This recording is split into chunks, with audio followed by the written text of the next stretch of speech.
Hello everyone. तो आज के इस वीडियो में आपको मैं बताने वाली हूँ जीबीएस के ट्रीटमेंट्स के बारे में। ये वीडियो थोड़ा लंबा होने वाला है, लेकिन इसमें काफ़ी सारी इन्फॉर्मेशंस हैं, तो हो सके तो ये वीडियो आप पूरा ज़रूर देखिएगा एंड तक। तो चलो स्टार्ट करते हैं। जीबीएस के यूजुअली दो टाइप के ट्रीटमेंट्स होते हैं, आईवीआईजी एंड प्लाज्मा एक्सचेंज। सबसे पहले जान लेते हैं आईवीआईजी के बारे में। आईवीआईजी है इंट्रावीनस इम्यूनोग्लोबुलिन।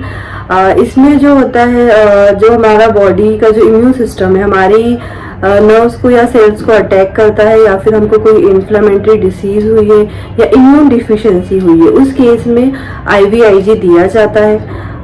जब एंटीबॉडीज जो होती है वो प्लाज्मा का ही एक पार्ट होती है। प्लाज्मा जो लिक्विड पार्ट होता है हमारे ब्लड का, उसको प्लाज्मा बोलते हैं। तो जो हमारे जो बॉडी की जो हार्मफुल एंटीबॉडीज है, उसको फिल्टर करके हेल्थी एंटीबॉडीज हमारी बॉडी में इंजेक्ट की जाती है, वही आईवीआईजी कहलाती है।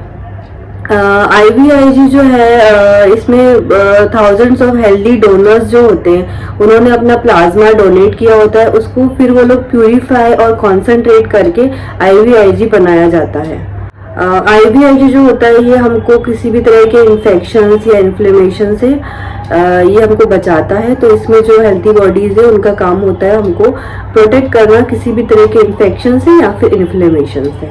अब बात करते हैं इसके कॉस्ट के बारे में। तो आईवीआईजी का जो कॉस्ट है इंडिया में, वो अप्रोक्सीमेटली जो एक 500 ml की जो बॉटल होती है, जिसमें 5 ग्राम ऑफ आईवीआईजी होता है, उसका कॉस्ट अराउंड 12,000 से 15,000 होता है। तो पर ग्राम जो हम इसका अगर एवरेज कॉस्ट निकालेंगे तो वो 2,500 से 3,000 आएगा। और जो आईवीआईजी दिया जाता है पेशेंट को, वो उसकी बॉडी वेट और उसकी जो कंडीशन है उसके अकॉर्डिंग दिया जाता है। और ये 0.4 ग्राम से 2 ग्राम पर केजी तक दिया जाता है। फॉर एग्जांपल के लिए, अगर आपका वेट 64 केजीज है, तो आपको जो आईवीआईजी अगर 2 ग्राम्स पर केजी के अकॉर्डिंग अगर दिया जाएगा, तो आपको टोटली 32 ग्राम्स आईवीआईजी देना है। तो वो आपको 5 डेज में इसको डिवाइड करके पार्ट्स में आपको वो देते हैं। तो आपको 30 ग्राम्स, तो मतलब आप समझ लीजिए अराउंड 1.5 से 2 लाख आपका कॉस्ट इसमें आने वाला है। तो आईवीआईजी इंजेक्शन या आईवीआईजी ट्रीटमेंट काफ़ी कॉस्टली होता है। और ये डिपेंड करता है कि अगर आप किसी गवर्नमेंट स्कीम में है या फिर कहीं पे आपका इंश्योरेंस है, तो उसमें इस केस में ये आपको फ्री ऑफ कॉस्ट या डिस्काउंट में भी मिल सकता है। आईवीआईजी का जो कॉस्ट है, वो इस पर भी डिपेंड करता है कि आपका लोकेशन क्या है, आप कहाँ रहते हैं, क्या आप कोई मेट्रोपॉलिटन सिटी में रहते हैं, अर्बन एरिया में या रूरल एरिया में, जैसे गांव कस्बे में रहते हैं, तो वहाँ पे लोकेशन के हिसाब से भी इसका प्राइस अलग अलग हो सकता है। कि आईवीआईजी का जो कॉस्ट है, वो इसके ब्रांड पे भी डिपेंड करता है कि ये कौन से ब्रांड का है, उसके अकॉर्डिंग उसका प्राइस होता है, या फिर ये कहाँ मैन्युफैक्चर हुआ है उस पर भी डिपेंड करता है। अगर ये डोमेस्टिकल मैन्युफैक्चर्ड है तो उसका प्राइस कम होगा। अगर इंपोर्टेड किया हुआ है, कहीं से बाहर से मंगा रहे हैं, तो भी उस पर भी इसका प्राइस डिपेंड करता है। अब आईवीआईजी जो दिया जाता है, वो सिग्नल कोर्स में दिया जाता है, लेकिन अगर पेशेंट की कंडीशन इम्प्रूव नहीं हो रही होती है, तो फिर इसको मल्टीपल टाइम्स भी दिया जा सकता है। ये डॉक्टर डिसाइड करते हैं कि अगर रिकवरी देखने को नहीं मिलती है, तो कुछ टाइम बाद फिर से आईवीआईजी के डोजेस देने के लिए सजेस्ट करते हैं।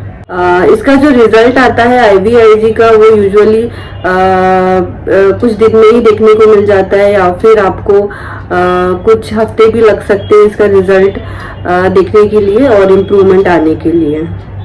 इसके कुछ साइड इफेक्ट्स भी होते हैं आईवीआईजी के, लेकिन वो काफ़ी माइल्ड या मॉडरेट होते हैं, जैसे कि हेडेक हो गया, नोजिया हो गया, फटीकनेस हो गया, ईचिंग हो गई, आपको बॉडी में रैशेज हो गए, आपके हार्ट रेट चेंजेस हो गए, इस टाइप से। सो ये था आईवीआईजी ट्रीटमेंट। देन जो दूसरा होता है, वो होता है प्लाज्मा फेरेसिस। इसको प्लाज्मा एक्सचेंज भी बोलते हैं। इसमें जो आपका जो प्लाज्मा होता है, जिसे मैंने बताया, जो ब्लड का जो लिक्विड पार्ट होता है, उसको ये लोग फिल्टर करते हैं या दूसरा हेल्दी प्लाज्मा से एक्सचेंज करते हैं बॉडी में। जो हार्मफुल प्लाज्मा होता है उसको वो लोग हटा देते हैं बॉडी से, और एक हेल्दी प्लाज्मा आपकी बॉडी में इन्फ्यूज कर देते हैं। तो इसको प्लाज्मा एक्सचेंज बोलते हैं। तो प्लाज्मा एक्सचेंज का कॉस्ट भी अराउंड 1.5 लाख तक आता है। ये भी साइकिल्स में दिया जाता है, पर सेशन ऐसे ऑल्टरनेट डेज में इस टाइप से ये दिया जाता है। कुछ स्टडीज में ऐसा बोलते हैं कि IVIG और प्लाज्मा एक्सचेंज का जो इफेक्ट है वो सेम होता है, और लेकिन अगर जैसे आपको अगर IVIG दिया गया है और उसमें आपको 2 वीक्स के अंदर अगर आपको इम्प्रूवमेंट नहीं दिख रहा है, तो उस केस में आप उसको प्लाज्मा एक्सचेंज के लिए डॉक्टर से कंसल्ट कर सकते हैं। ये जो ट्रीटमेंट है GBS का कि हमको IVIG मिलना चाहिए या फिर प्लाज्मा एक्सचेंज, ये काफ़ी एक डिबेट का पॉइंट है, क्योंकि बहुत सारी स्टडीज बोलती है कि नहीं IVIG ज़्यादा इफेक्टिव है, कुछ स्टडीज कहती है कि नहीं प्लाज्मा एक्सचेंज ज़्यादा इफेक्टिव है। तो बाकी कुछ कहती है कि नहीं दोनों में कोई डिफरेंस नहीं है, दोनों सेम इफेक्ट करती हैं। बाकी एक केस स्टडी में मैंने देखा था कि जहाँ पर पहले IVIG का डोज दिया गया था, लेकिन कुछ 10 दिन तक उसमें कुछ इम्प्रूवमेंट नहीं था, लेकिन जब plasma exchange next time plasma exchange दिया गया तो विद इन वीक्स काफ़ी अच्छी रिकवरी देखने को मिली थी। तो अगर आपको ओनली AIDP वाला वेरिएंट हुआ है जिसमें आपका माइलिन शीथ ही डैमेज हुआ है, उस केस में IVIG बेस्ट है। लेकिन अगर आपका एक्सटर्नल पार्ट भी इन्वॉल्व है या वो भी डैमेज हुआ है, तो उस केस में प्लाज्मा एक्सचेंज ज़्यादा बेटर ऑप्शन हो सकता है। बट यूजुअली IVIG को ही ज़्यादा कॉमनली यूज़ किया जाता है GBS के ट्रीटमेंट के लिए, क्योंकि ये इजी टू यूज़ होता है और इसका इफेक्ट भी ऑलमोस्ट प्लाज्मा एक्सचेंज से इक्वल ही होता है। लेकिन इसमें क्लैरिटी नहीं है अभी भी पूरी तरह से। आई थिंक इसमें एक प्रॉपर मैनेजमेंट होना चाहिए, जहाँ पे हेल्थ केयर फैसिलिटीज़ या हॉस्पिटल्स को ये गाइडलाइंस दी जाए कि वो कौन से ट्रीटमेंट को इफेक्टिवली यूज़ करे पेशेंट के लिए, ताकि उसकी रिकवरी जल्दी हो सके और जो हॉस्पिटल का स्टे है वो कम से कम कोशिश करें कि कम से कम हो पाए और वो जल्दी डिस्चार्ज होके अपने घर जा सकें। तो कुछ स्टडीज़ ये रिकमेंड करती हैं कि आप IVIG लीजिए, वो बेस्ट है। कुछ रिकमेंड करती हैं कि आप प्लाज्मा एक्सचेंज लीजिए वो बेस्ट है, या फिर कुछ बोलती हैं कि आप दोनों में से कुछ भी ले सकते हैं। बाकी ये भी हो सकता है कि पहले आप IVIG लीजिए लेकिन कुछ इम्प्रूवमेंट नहीं है तो प्लाज्मा एक्सचेंज भी ले सकते हैं। लेकिन कॉस्ट यहाँ पे एक इशू हो जाता है, क्योंकि ऑलरेडी अगर आपने IVIG में 2 लाख तक अगर खर्चा किया है, तो उसके बाद प्लाज्मा एक्सचेंज लेना अगेन बहुत बड़ा एक कॉस्ट हो सकता है, तो ये सबके लिए फेवरेबल नहीं है। तो मुझे लगता है, और जैसे कि GBS का तो कोई क्योर नहीं है, ओनली ये जो ट्रीटमेंट है IVIG एंड प्लाज्मा एक्सचेंज, ये जो हमारी बॉडी में जो हार्मफुल एंटीबॉडीज आ जाती हैं उनको ओनली रिमूव करने के लिए ये ट्रीटमेंट दिया जाता है, जिससे कि जो GBS के सिम्टम्स हैं वो रुक जाते हैं या वो खत्म हो जाते हैं। बाकी ऐसा कोई अभी तक क्योर या इलाज नहीं आया है GBS का, जिससे कि जल्दी से जल्दी वो पेशेंट ठीक हो सके।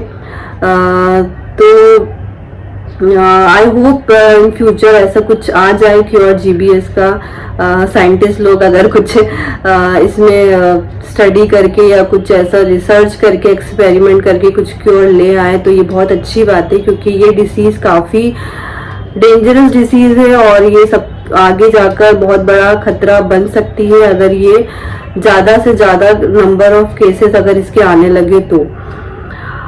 और बाकी एक चीज़ और बोलना चाहूँगी कि अगर आप इतना खर्चा नहीं कर सकते हैं और आप, लेकिन हर किसी को ऐसा लगता है स्टार्टिंग में कि नहीं हम अच्छे हॉस्पिटल में जाएं तो हमको अच्छा ट्रीटमेंट मिलेगा और हम जल्दी ठीक हो जाएंगे, जैसे कि प्राइवेट हॉस्पिटल में सब लोग प्रेफर करते हैं जाना। लेकिन मैं ये बोलूँगी कि इसका जो ट्रीटमेंट है IVIG वो गवर्नमेंट हो या प्राइवेट हॉस्पिटल हो दोनों में सेम ही रहेगा, उसमें तो कुछ चेंज होने वाला नहीं है। तो अगर आप अपना पैसा इधर बचा सकते हैं तो आप ट्राई कीजिए कि आप गवर्नमेंट हॉस्पिटल में भी इसका ट्रीटमेंट करा सकते हैं, क्योंकि वहाँ भी सब फैसिलिटीज़ होती हैं। बाकी क्योंकि आपका जो कॉस्ट है ICU वगैरह का और डॉक्टर चार्जेस वो प्राइवेट हॉस्पिटल के कंपैरिजन में गवर्नमेंट में कम होता है, तो इससे आपका जो पैसा है वो बच सकता है, जो कि आगे जाके ही आपको ही काम आएगा, क्योंकि जीबीएस में सिर्फ हॉस्पिटल तक का ही खर्चा नहीं होता है, इसमें आपको बाद में भी फिजियोथेरेपी वगैरह सब करना होता है। तो फिजियोथेरेपी भी काफ़ी कॉस्टली होता है, उसका पर सेशन का चार्ज भी अराउंड 500 to 1000 तक होता है। तो ये भी काफ़ी कॉस्टली रहेगा आपको आगे जाके। तो अगर आप हॉस्पिटल में थोड़ा पैसा बचा सकते हैं तो आप वो ट्राई कीजिए, और बड़े बड़े प्राइवेट हॉस्पिटल में जाने से बेटर है कि आप किसी गवर्नमेंट हॉस्पिटल में ही अपना ट्रीटमेंट कराइए जहाँ पे सारी फैसिलिटीज़ हो। तो आज के इस वीडियो में मैं बस यही बताना चाहती थी कि जीबीएस के जो भी ट्रीटमेंट था उसके बारे में। तो आप मुझसे अगर चाहते हैं कि मैं किसी और टॉपिक पे भी वीडियो बनाऊं तो आप मुझे कमेंट सेक्शन में मैसेज करके वो चीज़ बता सकते हैं, और मैं पूरी कोशिश करूंगी कि मैं उस पर वीडियो ज़रूर बनाऊं। सो थैंक यू आज मुझे सुनने के लिए। और ये वीडियो आपको अच्छी लगी हो या आपके लिए हेल्पफुल हो तो आप इसको शेयर ज़रूर कर दीजिए, क्योंकि जब हमको किसी को जीबीएस होता है नया नया, तो किसी को कुछ पता नहीं होता है, और वो डॉक्टर से ही बस कंसल्ट कर सकते हैं। और कुछ हॉस्पिटल्स में तो डॉक्टर्स को भी इवन इसका आइडिया नहीं है। मैं छोटी जगह की बात कर रही हूँ, छोटे छोटे शहरों की बात कर रही हूँ, वहाँ पे इवन डॉक्टर्स भी जल्दी से पता नहीं लगा पाते हैं। तो आप इस वीडियो को शेयर कीजिए, अगर किसी को हेल्प चाहिए होगी तो इस वीडियो से उन लोग को काफ़ी सारी इन्फॉर्मेशन मिल सकती है जीबीएस से रिलेटेड।